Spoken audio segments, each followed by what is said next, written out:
Hello everyone, sector analysis के एक और वीडियो में आपका स्वागत है।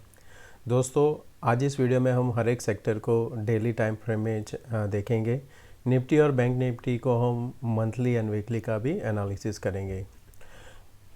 और दोस्तों, अगर आप इस चैनल पे नए हो तो प्लीज़ सब्सक्राइब जरूर कर देना। अगर वीडियो पसंद आए तो प्लीज़ शेयर ज़रूर करना। तो पहला जो यहाँ पे सेक्टर है निफ्टी का, वो है इंफ्रास्ट्रक्चर।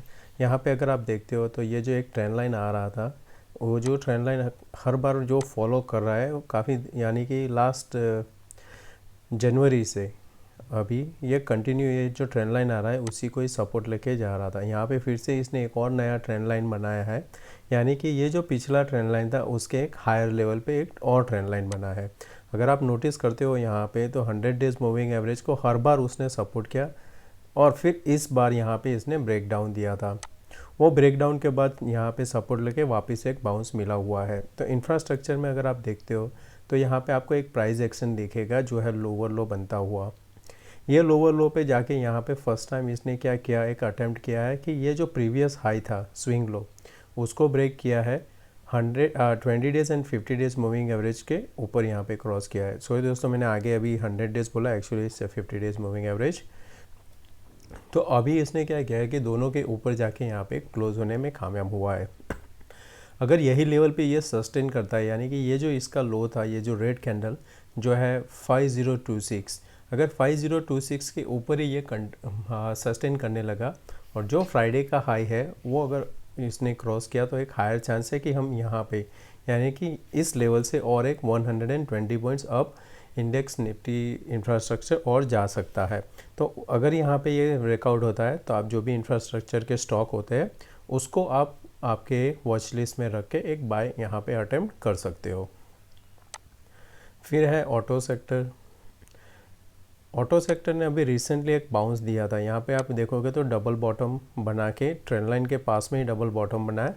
यहाँ पे भी ये 50 डेज 20 डेज मूविंग एवरेज के आसपास है जहाँ पे क्लोज हुआ है। अगर आप देखते हो यहाँ पे पिछले टाइम पे ये एक सपोर्ट था, जब इसको ब्रेक डाउन किया अभी क्या हो गया, रेजिस्टेंस। इसको भी अगर एक कंटिन्यूस हम 2 दिन इसके ऊपर ब्रेकआउट देते तो वापस ये एक अटेम्प्ट होगा यहाँ पे। पर इसका क्या है कि ऑटो में अब थोड़ी थोड़ी यहाँ पे जहाँ ये आप देख रहे हो स्क्वायर, यहाँ पे आपको हर एक बार रेजिस्टेंस मिलेगा। अच्छा, आपको ब्रेकआउट कब मिलेगा, जब ये 11,550 के ऊपर ये सस्टेन करने लगेगा। तो फिर क्या होगा कि ये जो 2 बार अटेम्प्ट हुआ है ये पॉसिबल है यहाँ पे थर्ड अटेम्प्ट करेगा, जो यहाँ से प्रीवियस जो हाई था उसके भी ऊपर जा सकता है। तो आपको मॉनिटर करना है यहाँ पे 11,550। एफएमसीजी सेक्टर ने यहाँ पे जो सपोर्ट लिया था 50 डेज का फिबोनाची था, ट्रेंड लाइन आ रहा था, उसका भी सपोर्ट था। तो अभी क्या कर रहा है कि ये 50 डेज का 38 का जो है, यानी कि 0.38,331, ये अगर लेवल इसने इस बार ब्रेकआउट दे दिया दोस्तों, तो एक हायर चांस है कि यहाँ पे ये जो एक डब्ल्यू पैटर्न सा बन रहा है। अगर आप आरएसआई देखते हो तो यहाँ पे डाइवर्जन मिल गया है। Now we are just only waiting for this breakout above this level 50 days moving average. तो अगर इसके ऊपर हमें ब्रेकआउट मिल गया तो हायर चांस है कि हम फर्स्ट हमारा टारगेट बनेगा 39,500 एंड देन 39 ऑलमोस्ट 40,000 के आसपास। तो आप उस टाइम पे आईटीसी हो गया, एचयूएल हो गया या जुबिलेंट फूड है, जो भी कंज्यूमर का जो रहता है एफएमसीजी का, आप वो बाय करके रख सकते हो। अब देखते हैं निफ्टी फार्मा। निफ्टी फार्मा हमें यहाँ पे ये ओमिक्रॉन का जो हुआ उस टाइम पे एक यहाँ पे हमें एक बाउंस देखने को मिला था, ये ट्वीज़र के बाद में। तो ये ट्वीज़र के बाद में एक बाउंस तो मिला, पर अभी जैसे न्यूज़ यहाँ पे रोल आउट हो रहा है कि ओमिक्रॉन इतना डेडली नहीं है, इसका क्योर हो जाता है, कोई डेथ नहीं हो रहा है। तो वहाँ से हमने फिर से एक सेल ऑफ भी देखा हुआ है। एक और बाउंस आया है, यहाँ पे भी एक डबल बॉटम बना है। जब तक ये डबल बॉटम का ब्रेकडाउन नहीं होता है हम उसको शॉर्ट नहीं करेंगे, वेट करेंगे। लॉन्ग के लिए थोड़ा वेट करना पड़ेगा। जब ये लेवल के ऊपर निकलेगा 14,000 के ऊपर तो हम फिर से इसको लॉन्ग करेंगे। ये जा सकता है, ये जो ट्रेंड लाइन आ रहा है वहाँ पे उसको फिर से एक रेजिस्टेंस के लिए जा सकता है। निफ्टी आईटी एक पैरेलल लाइन में ट्रेड कर रहा है दोस्तों। यहाँ पे ये एक सेंटर लाइन है, वहीं से एक बार फिर से रिजेक्शन मिला है। अभी ये क्या है कि एक हायर लेवल पे एक सस्टेन कर रहा है। हो सकता है कि यहाँ पे एक फर्दर और यहाँ पे ऊपर जाए 36,400 के आसपास। अगर इस जगह पे इसको ब्रेकआउट मिलता है तो जैसे ही ब्रेकआउट होता है उसके बाद में आपको एंटर करना है कैसे कि अगर यहाँ पे समझो कि ये इसने ब्रेकआउट दिया, वापस जब ये रिटर्न आ रहा है 36,900 को सपोर्ट करता है, तब आप बाय करके जा सकते हो, फिर एक नया हाई बनाएगा आईटी में।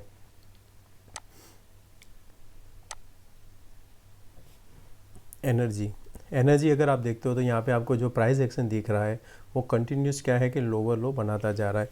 ये एक जगह है जहाँ पे अभी तक ये इस लो को ब्रेक नहीं किया है, क्योंकि इसने एक लो बनाया पर प्रीवियस लो से हाई बनाया, यानी कि यहाँ पे एक कंसोलिडेशन बन रहा है। ये एक स्क्वायर आप बना के रख सकते हो यहाँ पे।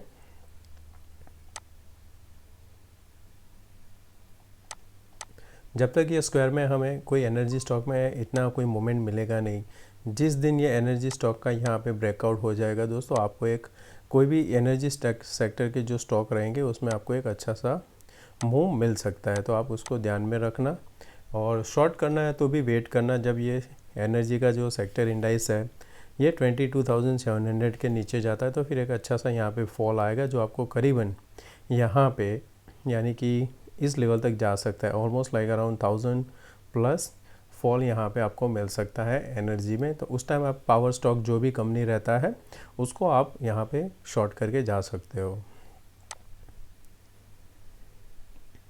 तो यहाँ पे है निफ्टी मिड कैप का, इसको पहले डिलीट कर देता हूँ सबको।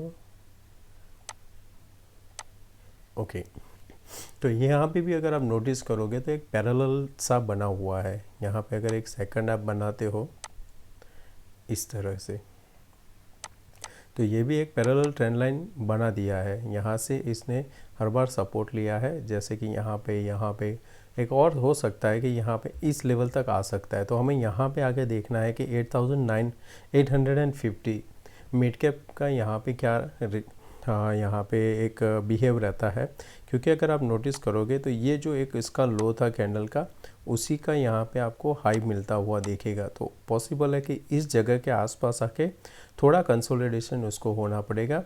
अगर ब्रेकआउट देना है तो फिर ये क्या करेगा कि ये लेवल के नीचे फिर जाएगा नहीं, जो है 8,700।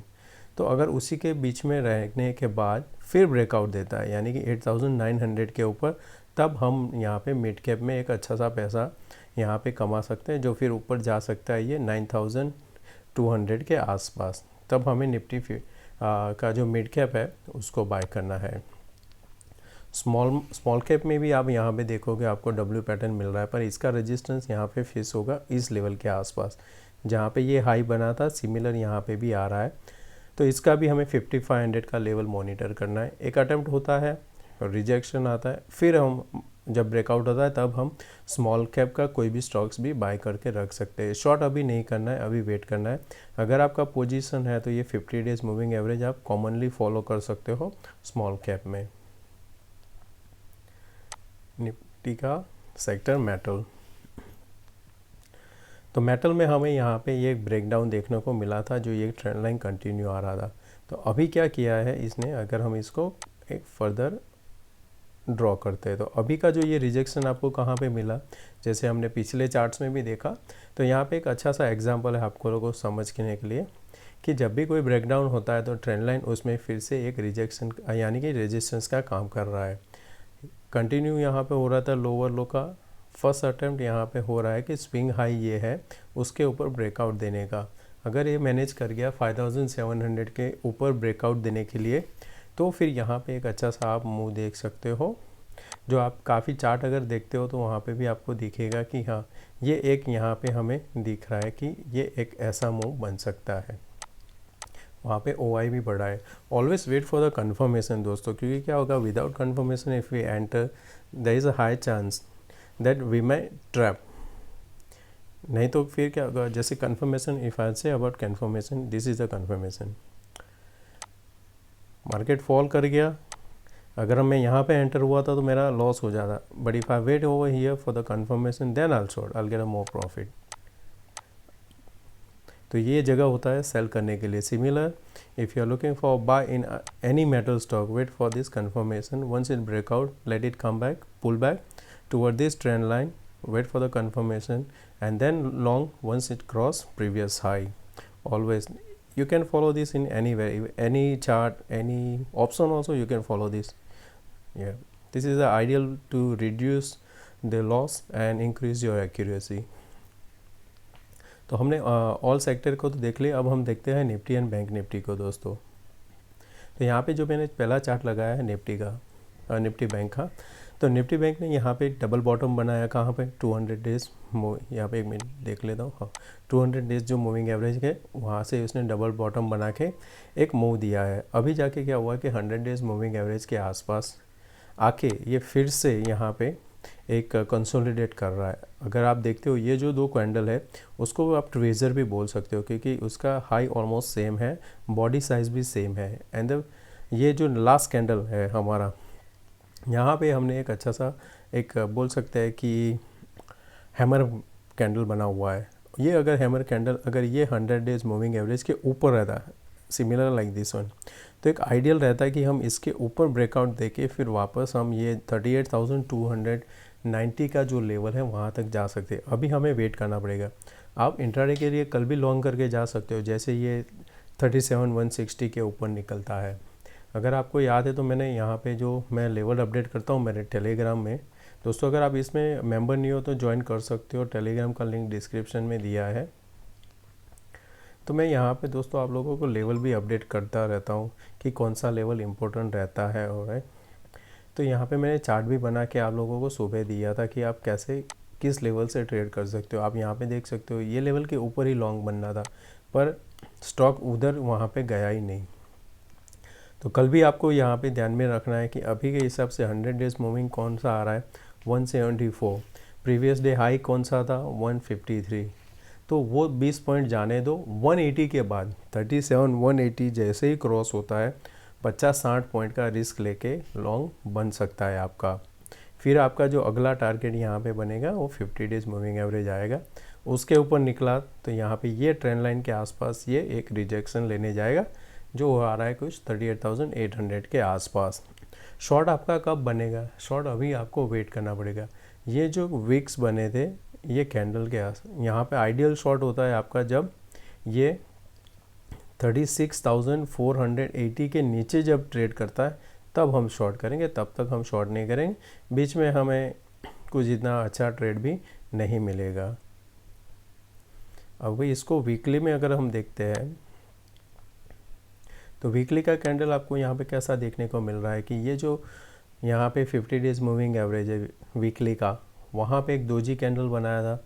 लास्ट वीक इसने क्या किया कि इसका जो हायर साइड को ब्रेक किया। ज़्यादातर क्या होता है दोस्तों, जो भी दोजी कैंडल बनता है वो एक इनडिसिसिव माना जाता है कि वहाँ पे people are confuse which side we need to move on.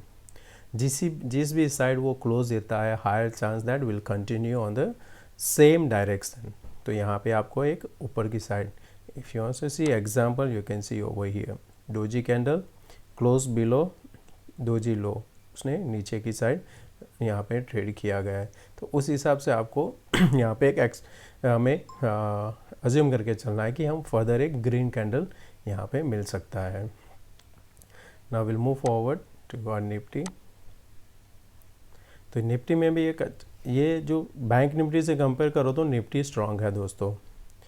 ये हमें मिला यहाँ पे एक hanging man, second hanging man. इसका बॉडी साइज बेटर है देन द प्रीवियस वन। अच्छी चीज़ क्या है दोस्तों कि ये जो कैंडल था उसकी बॉडी को अभी तक उसके नीचे क्लोज नहीं किया है, यानी कि ओपन होता है। ये जो कैंडल बना था day before yesterday, sorry 2 days before yesterday, उसके ऊपर बन रहा है। तो अभी हमें अगर लॉन्ग करना है तो आप इसको क्या करोगे, आपको सेकंड डे थर्सडे क्या था हाई 543, यस्टरडे 534, उसको 5 पॉइंट और जाने दो, 17,550 के ऊपर हमें लॉन्ग में जाना है। फिर हमें यहाँ पे जो ऊपर की साइड मिलेगा ट्रेड, ये हम यहाँ तक जा सकते हैं। उसके पहले आपका यहाँ पे रेजिस्टेंस कौन सा बनेगा 616 के बाद में आएगा 683, और फिर यहाँ पे ये जो ट्रेंड लाइन आ रही है वो है 17,760 to 70। ये एक हमारा अभी के लिए ऊपर का टारगेट रहेगा। नीचे में हमें वेट करना है, जब तक हम 100 डेज मूविंग एवरेज के ऊपर है तब तक हम शॉर्ट नहीं करेंगे। कोई भी डीप आता है एक छोटा सा स्टॉप लॉस लेके बाय कर सकते हैं। Now will see weekly. Weekly में similar doji and higher side breakout. यहाँ पे भी एक, अब देखोगे तो एक फ्लैग पैटर्न से अभी आप बोल सकते हो कि यहाँ पे भी एक फ्लैग पैटर्न बन रहा है। अगर ये फ्लैग पैटर्न डाउन यानी कि डिसेंडिंग में रहता है तो हायर चांस उसका ऊपर की साइड ब्रेकआउट होता है, तो हम फिर से एक हाई बना सकते हैं। फिर से हाई कब बनेगा? जब हम 17,800 के ऊपर 2 दिन क्लोज होते हैं, तो फिर हम नया हाई बनाने के लिए जाएंगे ऊपर की साइड, यानी कि बजट तक हमारा नया हाई फिर बन सकता है। तो दोस्तों, मैं आशा करता हूँ आज का ये वीडियो आपको पसंद आया होगा। अगर पसंद आया तो प्लीज़ लाइक एंड सब्सक्राइब जरूर करना। मिलते हैं नए वीडियो में। Thank you, bye bye.